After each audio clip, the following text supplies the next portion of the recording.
Denne her, den giver jo egentlig lidt sig selv, når man ser den. Og så er kortet her. Der er en ting, man skal huske. Man skal huske at false hver gang, at der er de her 3 her. Den skal falses. Det er dem her, sådan her, som gør det her. At den folder. Og her. Der falses hernede i dem her. Der falses i den 3. her.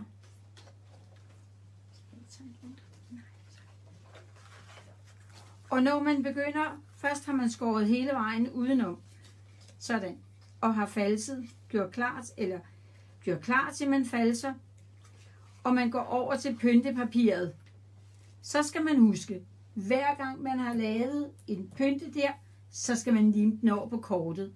Hver gang, fordi ellers bliver det noget værre rod at sidde med, hvad passer til hvad. Fordi højre og venstre, og husk de små dernede. Når kortet står, så står det sådan. Jeg tror, du skal trække den ned mod dig selv og vende den modsat. Sådan der. Så står det således. Og det kan man også bruge med en svane på, et blomstermotiv. Det behøver absolut ikke at være et julemotiv. Men da vi nu går ind i juletiden med kort, så har vi valgt det meste af julekort. Falser man altid, når der Og igen er det ene af de løse juletræer, der er brugt her bagved. Falser man altid hvad? Falser man altid, når der er 3 streger på en skabelon? Ikke altid. Sommetider skal man også skære.